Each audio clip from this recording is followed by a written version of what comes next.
Well,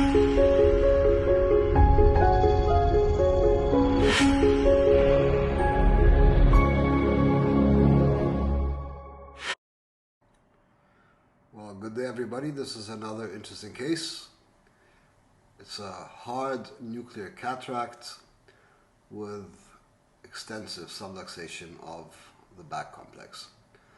So continuous curvilinear capsulorhexis was easily performed using a needle cystotome. And then to demonstrate how subluxated this lens is, as you see when I rock the nucleus, it's evident that the whole back complex is severely subluxated.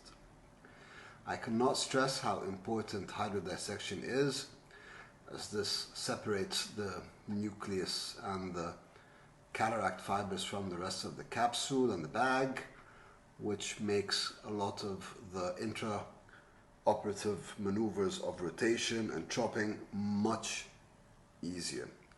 If you don't have good hydrodissection, it will be very difficult for you to rotate your nucleus.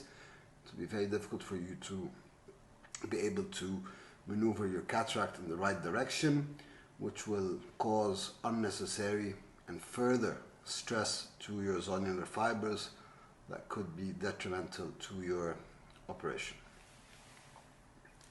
As you can see, I'm doing a direct horizontal chop, or a bit of a combination between a horizontal and a vertical chop. I seem to have difficulties rotating the nucleus, even with a good hydrodissection as demonstrated earlier.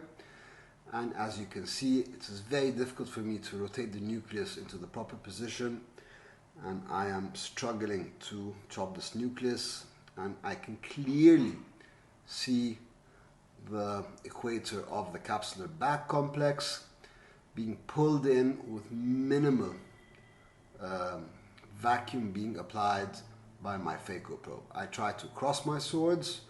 I'm trying as much as possible not to put unnecessary stress on the zonular fibers and not to further make the situation more complex by having disruption of the anterior hyaloid phase with subsequent vitreous loss.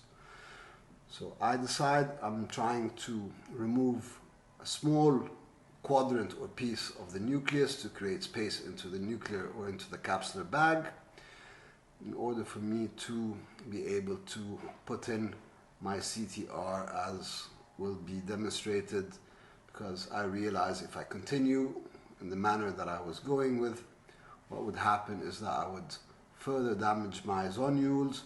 I could have complete dislocation of the lens into the posterior segment, or I could have vitreous loss and have to convert into an extracapsular cataract extraction. You do not remove you deal with the situation by exactly as you would if you have a posterior capsular tear. You don't want to remove your phaco probe without putting or pressurizing your anterior chamber to minimize the chances of having any vitreous loss. So I decided on implanting a capsule tension ring in order to circumferentially support the equator of the lens, which was completely lax, hoping that the whole back complex would be more stable for me to be able to complete this case safely and to complete my phacoemulsification safely, and hoping that I would not have any vitreous loss and any further complications. I always put my CTR through the side port. I was taught very early on that your main incision should only be used to put your phaco probe in and to implant your IOL in order to preserve the space and maintain your anterior chamber. And as you can clearly see, after successfully putting my CTR into the bag, my whole back complex is much more stable. I am able to chop my nucleus and rotate my nuclear fibers more safely and more efficiently, and I continue to proceed with my chopping, trying to break this bulky almost brown nuclear into smaller bits. And when it comes to the final pieces, I slow down, because as we all know, the remaining small nuclear fragments are what keeping the bag away from my phaco probe. If I do these steps in a hurry, once I remove the fragments, the lax bag can very easily be aspirated into my phaco probe, causing further damage to the zonular and bag complex with subsequent vitreous loss.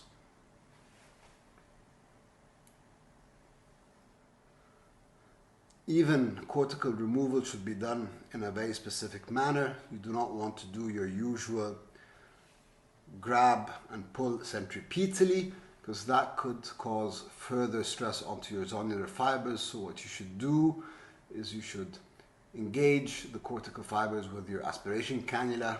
Don't pull centrally, just press on your pedal and try to aspirate your cortical fibers deep into the equator of the bag as much as possible, and to do minimal or to put minimal pressure or stress onto the zonules. As you can see, at the termination of the surgery with my CTR in the bag and successfully removing the cataract, my IOL is centrally located and my patient did fairly well post-operatively, and I'd like to thank you all very much for your attention and for your good time. Thank you.